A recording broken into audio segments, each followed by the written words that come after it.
Beloveds, good morning. This is Eve. And I feel like what I would like to transmit is my truth about the story of Wolf Clan. So Michael had challenged me to tell the story of our lodge.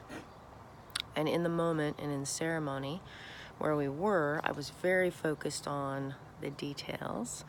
I was very green, as noted by the green wood, which I appreciate the reflection and the lessons, and I appreciate the efforts of all involved to make sure that we had the fire that we needed to accomplish what we came to do. So the story of Wolf Clan, my true truth. When did it happen? When did it not happen? There was a grandmother who cared very, very much. And her grandchildren, through her children, and on, gave her so much joy. She got to watch them learn and grow. She got to see each unique individual spirit begin to touch the edges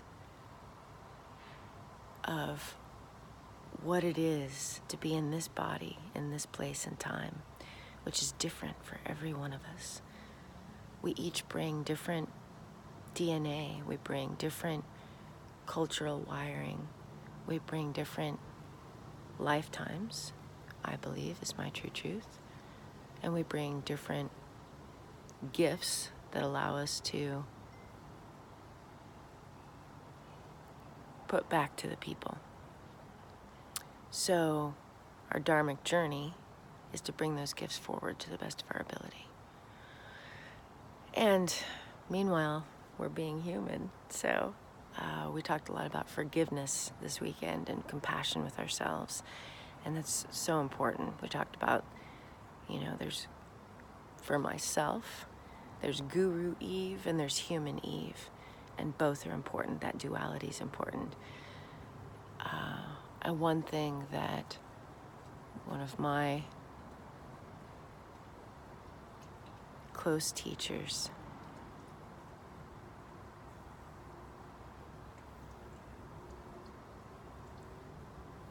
always stressed was that the body is the vehicle for expression. Without a body, there's no experiencing the world. So a lot of spiritual paths go about sort of, getting out of your head. And I think people imagine getting out of your head and like being out in the sky, which is sort of true, right? But the way that we experience the world is through the body. So we get out of our head and down into our heart. And that's the path that one of my very close teachers helped to unfold in this place and this time, that I feel very grateful to be able to carry forward and to the best of my ability and to this point in time. So here's my true truth about the story of Wolf Clan. There was a grandmother who cared very much, and her grandchildren brought her great joy, and she saw their unique gifts, and she did what she could to give them all the resources and aid and connection and compassion that she could. And a lot of times it didn't look like she was doing much. She just sort of suggested, well, wait, maybe, your friend over there, maybe that you could share something with them, because they seem to kind of be into lizards too. I bet they think that was super cool. So it's weaving that web, not only not being well, I guess in some ways, the grandmother of the lodge is the center, right? And the grandfather of the lodge is the center. It's the heart and the water. It's the fire and the emotion, the body. So, in all its amazingness and duality. So, grandmother, great joy, unique gifts, all the people. And, but over time, she did begin to worry about her children because it seemed that there were a lot of influences that weren't around when she was a child. Things had been pretty steady for a very long time, and so her grandmother had been taught by her grandmother, had been taught by her grandmother. And there was a natural progression to things, and there, we adjusted as things happened, but there was a natural passing on of knowledge that was important for the survival of the people into the long term. So when there are sudden changes, that makes it extra challenging. And Grandma began to worry for her children. How will they really know? How will they really know how beautiful they are? And how special this time and place in this moment is? And what opportunities we have together that we maybe can't even identify, or we can't anticipate fully, although we might feel it. We can feel that it's coming. So in her anxiety, she began to talk with some other grandmothers that she knew, and she found that they were experiencing the same thing. They weren't exactly sure how to proceed. Things seemed like they were a little different than they had been before. So at some point, she ended up with a whole circle of grandmothers, and they started doing things together regularly, right? Seasonally. I mean, they were all doing these things together anyway, but they also began to make a point of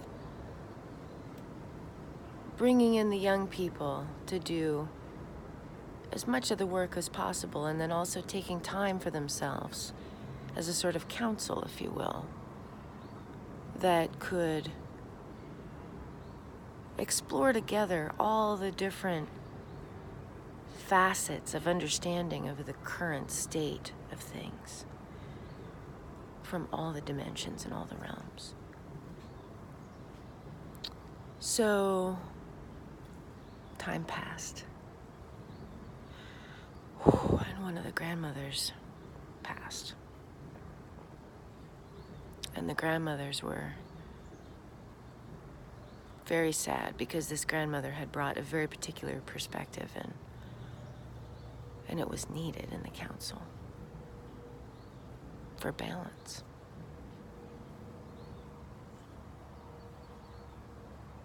So the grandmothers made a point of connecting with this grandmother after she'd passed, transitioned, and crossed over the veil. And they found that it was very easy because they knew her and she knew them, and they knew the work was important, and they were drawn together. So time passed, and they developed their skills to be able to chat with this grandmother, develop ways of understanding. And again, more time passed, and the seasons continued. The winter, the spring, the summer, and the fall. And the grandmothers would gather, and they would discuss the state of things, and at some point there was only one grandmother left on this earthly plane. Many generations had gone since that original earthly tribe of grandmothers.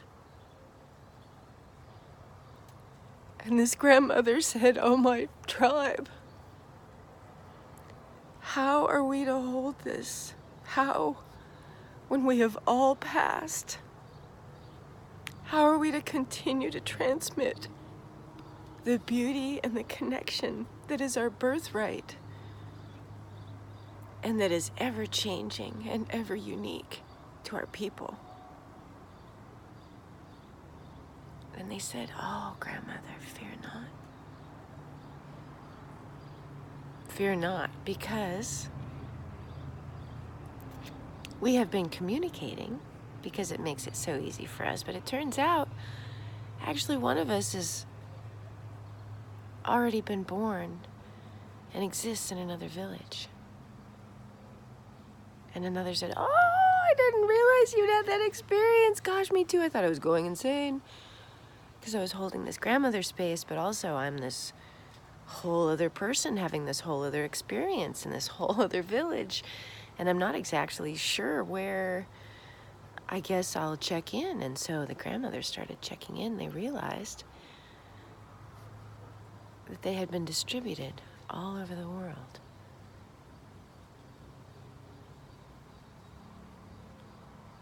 And this gave them great joy to know that they were all in earthly bodies. And this gave this grandmother, this original grandmother, great comfort, because she realized that the people could continue on, that there was a path. It was tenuous, but they could continue on. So this tribe of grandmothers called themselves Wolf Clan. And they were protectors of many tribes, which may have varied in their details over time, being that different grandmothers were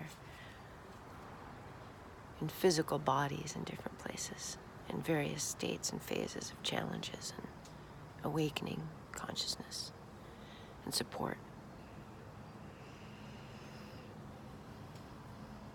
So, you come to our time, where we are in bodies, and this man is born, and he has an awakening at 15, prompted by a need to know. And he's given a vision of, yes, there's a path for you here. You're not crazy. There is more to life than what many are taking in. There's more to hear. There's more to see. And there's more to feel. There's more to do. And there's more to be. Always. It never stops. It always gets deeper. Every human body is on its own journey. And we contribute in whatever ways to the collective. So this man is born, and at 15 he has an awakening. And so he sets himself on a path, and he does a lot of learning. And around the age of 40, someone on the street comes up to him and says, "I want to know what you know." No prompting. They didn't say anything. Except this man said, "Okay." And they went on a journey. And through that journey, this man realized that he was a teacher of teachers. People who were connected enough to say, I'm drawn to you, to feel that energy, to be in their bodies enough to know that they're connected and they just want to know more about that connection, this connection in this body, in this time, in this place. And when they experience someone who is experiencing that, they're like, I think we may have something to share. What's going on here? It may be poetry, it may be song, it may be dance, it may be prayer, maybe deep discussion, maybe laughter, maybe sadness, tears, the water and the fire, all of it together. We experience together. And we can experience it so deeply and so sweetly through all of those cycles, winter and spring and summer and fall. So this man continues on this journey, and after a while, he's got more than one person kind of hanging around him saying, I want to know what you know, and he does the best, to the best of his ability, to communicate as clearly as he can and to experience things together and to check things out. And he realizes over time that yes, only the most dedicated are really who he can and must work with, although not, well, that's not quite right. He works with all, and those who are dedicated stick around and get deeper and become part of a tribe. And so at some point, he feels drawn in a particular direction, and he decides, okay, it's time to sit. It's time for me to download. And he has a partner at the time who generously and graciously aids him in a 4-day download about something called Wolf Clan.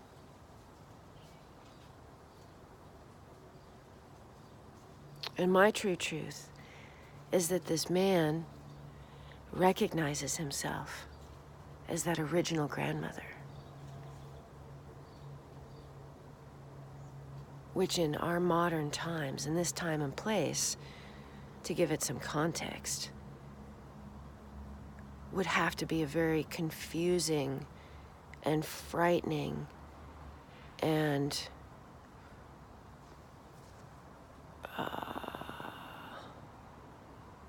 potentially open to doubt by many sort of a truth, because it embraces at the most basic level that masculine and feminine are all within all of us, and the best we can do to express them and to experience them in balance, the better shot we have at experiencing the fullness of life's sweetness. So there's more to tell about this story, but I recognize that I'm getting about 20 minutes in. So I want to end by saying, whoever happens to see this or listen to this,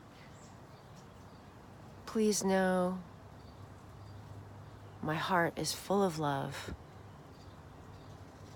and my deepest intention in this time, in this place, in this moment, is to care for the far future and the now.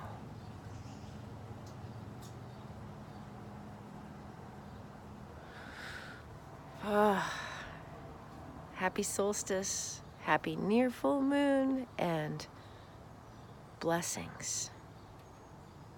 Ahom and Takuyasan.